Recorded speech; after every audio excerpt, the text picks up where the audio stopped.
আসসালামু আলাইকুম সবাইকে, welcome to my another vlog. আজকের ভিডিওতে দেখাবো আমাদের কক্সবাজার জার্নি। কোথা থেকে বাসে উঠলাম, সারা রাত কী করলাম, যেতে কত সময় লেগেছে। সো ভিডিওটি স্কিপ না করে পুরো ভিডিওটি দেখার অনুরোধ রইল। তো চলুন শুরু করি। আমরা কালিয়াকৈর থেকে একটি রিক্সা নিয়ে চন্দ্রা বাস কাউন্টারে আসি। যে গাড়িটিতে যাব গাড়িটির নাম হচ্ছে রয়্যাল কক্স সার্ভিস। আসলে আমরা অনেক আগেই কাউন্টারে পৌঁছে গিয়েছিলাম, গাড়ি ছাড়ার প্রায় 1 ঘন্টা আগে। কাউন্টারটি খুবই সুন্দর এবং পরিষ্কার পরিচ্ছন্ন। তো দেখতে পাচ্ছেন সেখানে আমার কালা চশমাওয়ালা হিরো বসে আছে।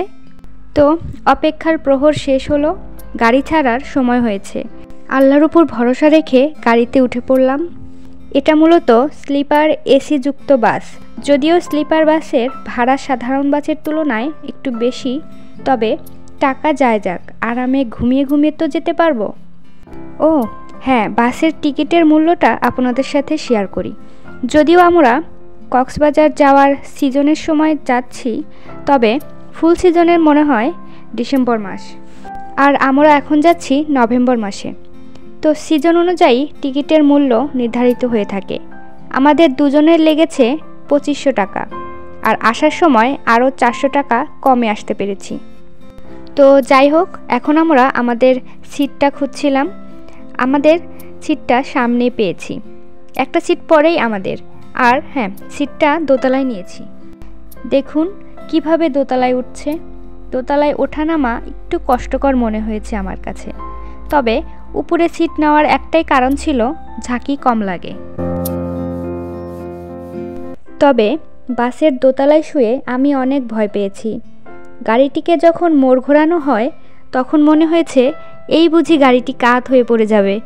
তবে হ্যাঁ, নিচের তুলনায় উপরে ঝাঁকি অনেক কম লাগে।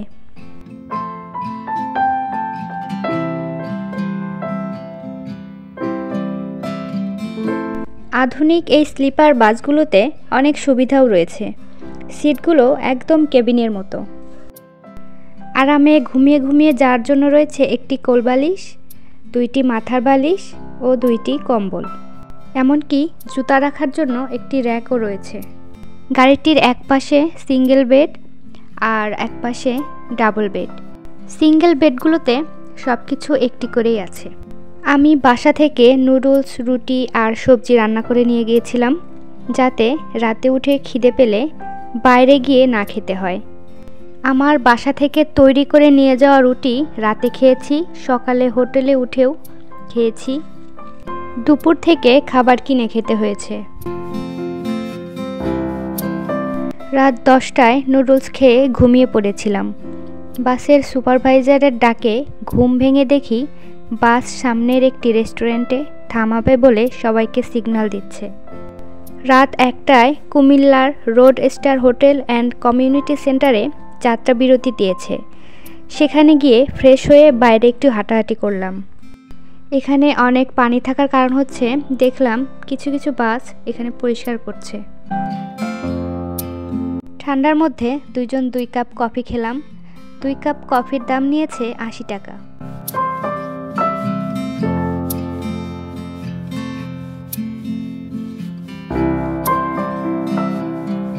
বিশ মিনিট যাত্রা বিরতির পর আবার বাস ছাড়লো।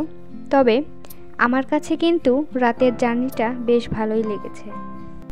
রাস্তায় নেই কোনো জঞ্জাট, নেই অতিরিক্ত গাড়ির হর্নের শব্দ, ঠান্ডা আবহাওয়ায় নেই গরমের অস্বস্তিকর অবস্থা।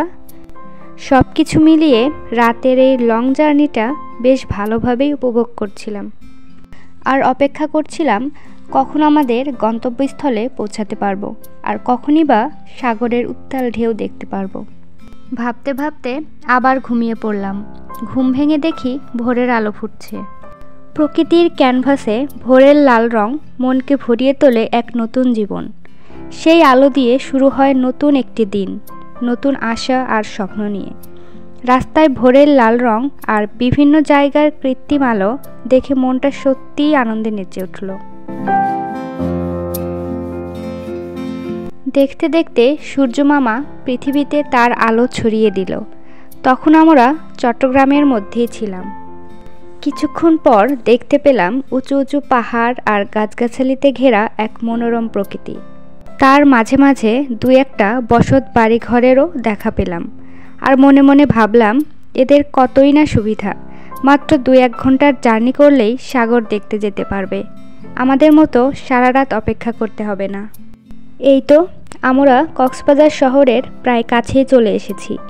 সাইনবোর্ডে দেখলাম কক্সবাজার শহর 8 কিলোমিটার, মানে আর মাত্র 8 কিলোমিটার গেলেই আমাদের গন্তব্যস্থলে পৌঁছে যাব। এই তো চলে এসেছি আমাদের সেই কাঙ্ক্ষিত স্থান কক্সবাজার। কক্সবাজারের ডলফিন মোড় পাওয়ার একটু আগেই গাড়ি থামিয়ে দিয়েছে।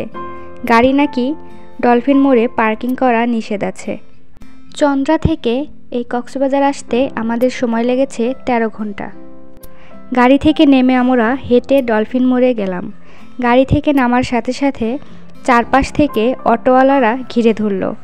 আপনারা কেউ অটোওয়ালাদের কথা মতো তাদের গাড়িতে উঠে পড়বেন না, তাহলে কিন্তু ঠকবেন।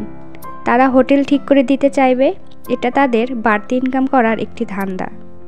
কেউ তাদের ফাঁদে পা দেবেন না, কারণ হোটেল ঠিক করার জন্য নিজেরাই যথেষ্ট। আমরা কলাতলিতে সমুদ্রের কাছে একটি হোটেলে 1500 টাকায় রুম পেয়েছি। এই যে হোটেলটির নাম রেইন ভিউ রিসোর্ট। তবে এই রুমের ভাড়া ডিসেম্বরে আসলে 2500 থেকে 3000 পর্যন্ত হয়ে যেতে পারে। আমরা আগে থেকে হোটেলে রুম বুকিং দিয়ে যাইনি, কারণ ওখানে কয়েকটা হোটেলে গিয়ে একটু দামাদামি করলেই কিছুটা কমে রুম পাওয়া যায়। রুমে লাগেজটি রেখেই চলে এলাম সমুদ্রের বুকে দাপাদাপি করতে। সত্যি মহান আল্লাহ তাআলার কি অপরূপ সৃষ্টি। সাগরের দিকে তাকালেই চোখ যেন জুড়িয়ে যায়। তো এই ভিডিও এখানেই শেষ করছি। আমরা কক্সবাজারে 3 দিন 2 রাত কীভাবে এনজয় করলাম, কোথায় কোথায় ঘুরলাম, সবগুলো ভ্লগ দেখতে চোখ রাখুন আমার চ্যানেলে। আর যারা ফেসবুক পেজ থেকে দেখছেন তারা ফলো দিয়ে আমার সাথেই থাকুন। আর হ্যাঁ, এই ভিডিওটি ভালো লাগলে প্লিজ লাইক, কমেন্ট আর শেয়ার করার অনুরোধ রইল। ভালো থাকবেন সবাই। আল্লাহ হাফেজ।